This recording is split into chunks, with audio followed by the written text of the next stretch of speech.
أما بعد فأعوذ بالله من الشيطان الرجيم بسم الله الرحمن الرحيم وذا النون إذ ذهب مغاضبا فظن أن لن نقدر عليه فنادى في الظلمات أن لا إله إلا أنت سبحانك إني كنت من الظالمين فاستجبنا له ونجيناه من الغم وكذلك ننجي المؤمنين۔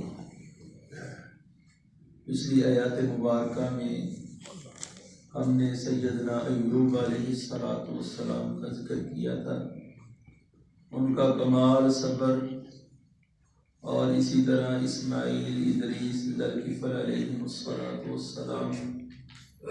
اللہ پاک نے ان سارے پیغمبروں کے بارے میں فرمایا کلہم من الصابرین، سارے کے سارے ہمارے صبر گزار تھے۔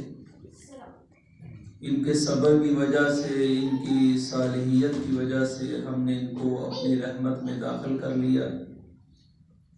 اور یہاں ایک اور پیغمبر کا اللہ نے تذکرہ کیا، فرمایا وَظَنُّونِ إِذْ ذَهَبَ مُغَاضِبًا۔ وہ ذنون، نون کی جمع ہے نینان۔ ذنون سے مراد سیدنا یونس علیہ السلام ہے، جنہیں یونس بن متہ کہا جاتا ہے۔ ان کا واقعہ یوں ہے کہ یہ قوم کو تبلیغ کرتے رہے، عرصہ دراز گزر گیا،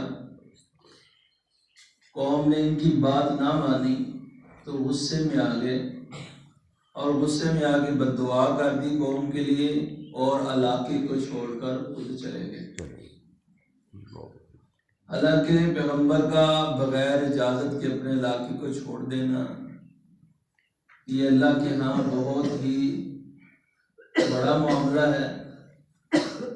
اللہ رب العزت نے یونس علیہ السلام کے بارے میں قرآن پاک میں اپنے پیغمبر جناب محمد صلی اللہ علیہ وسلم کو بھی یہی پیغام دیا، فاصبر لحکم ربک ولا تکن کصاحب الحوت۔ فرمایا میرے پیغمبر صبر کریں، وہ صاحب حوت کی طرح نہ ہو جائیں، وہ مچھلی والے کی طرح نہ بن جائیں، جس نے صبر نہیں کیا اور قوم کی آئی ہوئی تکلیفوں پر وہ دل برداشتہ ہو گیا، ان کے لیے بد دعا کر دی، خود چلے گئے۔ اور ایک اور مقام پہ فرمایا فاصبر کما صبر اولو العزم من الرسل۔ اے محمد الرسول اللہ صلی اللہ علیہ وسلم ان کفار کی تکلیف پہ صبر کریں جیسے اولو العزم پیغمبروں نے صبر کیا۔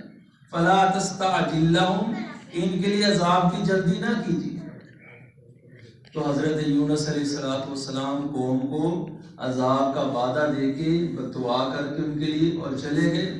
اللہ نے ان کا علاقے کو چھوڑنا ایسے بیان کیا ہے جیسے ایک غلام اپنے آقا کے بتائے بغیر، اجازت کے بغیر علاقے کو چھوڑ کے بھاگتا ہے۔ فرمایا اذ ابق الی الفلک المشحون، جب وہ کشتی کی طرف غلام بھاگ رہا تھا۔ تو اللہ پاک فرماتے ہیں وَظَنُّونِ إِذْ ذَهَبَ مُغَاضِبًا، اور ذنون کا واقعہ یعنی یونس علیہ السلام کا واقعہ بیان کیجئے۔ اِذْ ذَهَبَ مُغَاضِبًا، جب وہ غصے کی حالت سے چلا، فَظَنَّ، پس اس نے گمان کیا، أَن لَن نَقْدِرَ عَلَيْهِ، کہ نہیں ہے اس پر یعنی قدرت رکھنے والا کوئی، فَنَادَى فِي الظُّلُمَاتِ، اس نے اندھیروں میں پکارا، اللہ الہ الا انت سبحانک، اے اللہ تیرے سوا کوئی الہ نہیں ہے، سبحانک تو پاک ہے، انی کنت من الظالمین، بے شک میں ظالموں میں سے۔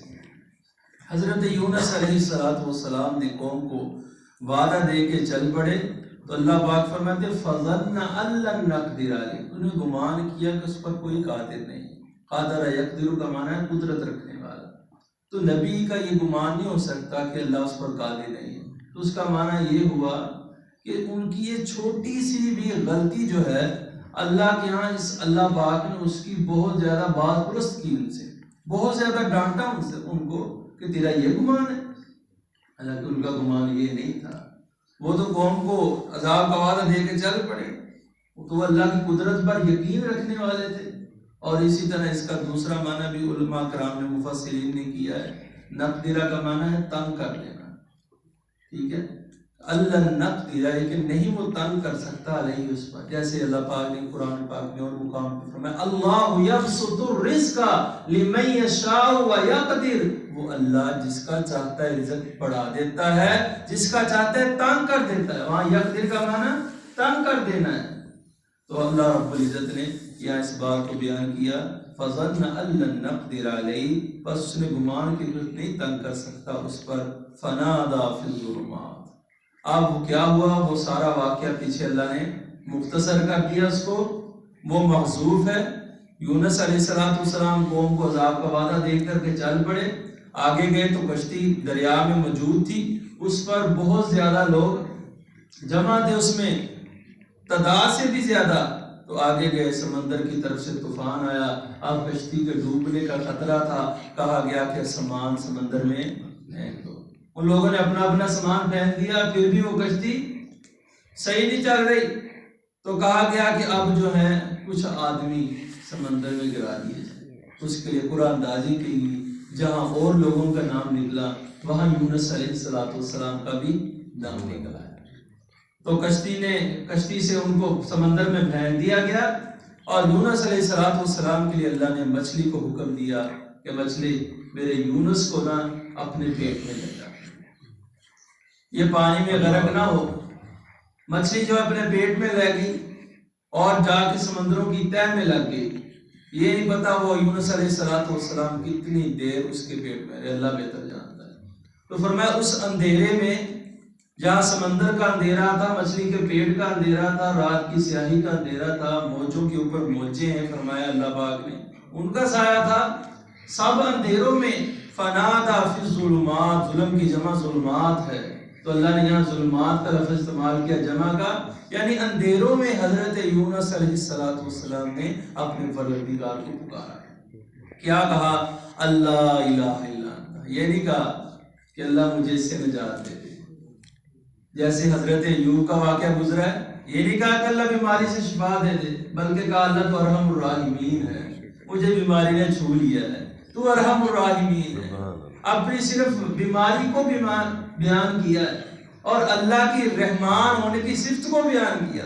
یہاں حضرت یونس علیہ السلام نے یہ کہا اللہ الہ الا انت، اللہ تیرے سوا کوئی الہ نہیں، اگر تیری مرضی ہے یہاں آنے کی تو میں اس کو قبول کرتا ہوں، جیسے ایوب نے کہا اللہ تیری مرضی ہے بیماری لگنی میں اس کو قبول کرتا ہوں۔ اللہ اکبر، یہ ایک مومن کی صفت ہے کہ جب اس کو کی بیماری کو مصیبت کو دکھ آتا ہے اس کو قبول کرتا ہے اللہ کی رضا سمجھ کے کہ اللہ اگر تیری یہ رضا ہے میں اس کو قبول کرتا ہوں۔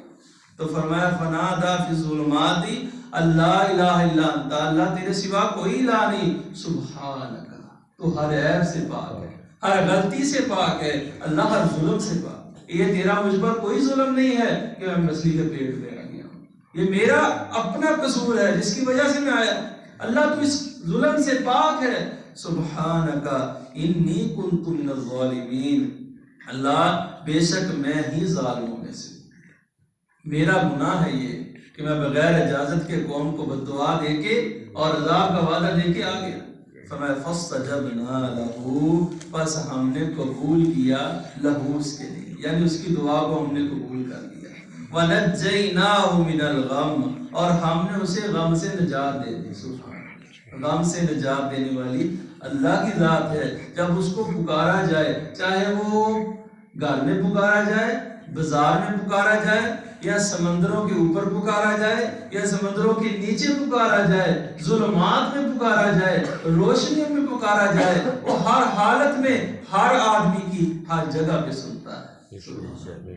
فاستجبنا لہ، ہم نے اس اندھیرے میں پکارنے والے کی پکار کو سن لیا، ونجیناہ من الغم، اور ہم نے اس کو غم سے نجات دے دی۔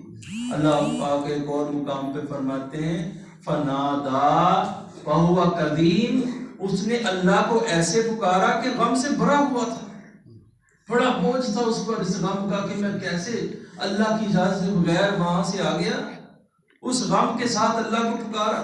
جب اس غم کے ساتھ بندہ اللہ کو پکارتا ہے نا اپنی غلطی کو سامنے رکھ کے، تو اللہ اس کی غلطی کو، اس کے گناہ کو معاف فرما دیتے ہیں، اسے نجات دیتے ہیں۔ فرمایا وَكَذَلِكَ نُنْجِي الْمُؤْمِنِينَ، اور اسی طرح ہم مومنوں کو نجات دیتے ہیں۔ جو ایمان والے ہوتے ہیں ہمیں پکارتے ہیں، ہم ان کو نجات دیتے ہیں۔ رسول اللہ صلی اللہ علیہ وسلم فرماتے ہیں جو بندہ یونس بن متہ علیہ السلام جیسی دعا کر کے نا اللہ سے جو بھی مانگے گا اللہ اس کی دعا کو رد نہیں کرے گا۔ جو بندہ یہ دعا پڑھتا ہے، دعا سے پہلے لا الہ الا انت سبحانک انی کنت من الظالمین، اللہ تیرے سوا کوئی الہ نہیں ہے، تو ہر عیب سے پاک ہے، میں ظالموں میں سے ہوں، گناہگاروں میں سے ہوں۔ فرمایا جو بندہ یہ پڑھ کے اللہ سے مانگے گا اللہ اس کی دعا کو رد نہیں کرے گا۔ تو لہذا یہاں سے ہمیں یہ سبق ملتا ہے کہ جب غلطی ہو جائے بندے سے تو اللہ کی طرف رجوع کرے، اللہ اس کی غلطی کو معاف کرنے والا ہے، اور اس آیت کو پڑھ کے، اس دعا کو پڑھ کے دعا مانگے، اللہ اس بندے کی دعا کو رد نہیں کرتے۔ اور صبر کا معاملہ کرنا چاہیے، ہر معاملے میں مسلمان کو پریشانیاں آتی ہیں، تکلیف آتی ہے، تب دعوت تبلیغ کی راہ میں بڑی بڑی رکاوٹیں آتی ہیں، اس میں صبر کے ساتھ گزرنا ہے، جیسے انبیاء نے صبر کیا، اتقیاء نے صبر کیا، صحابہ رسول نے صبر کیا، تو اس طرح صبر کے ساتھ ہی تبلیغ کا جو ہے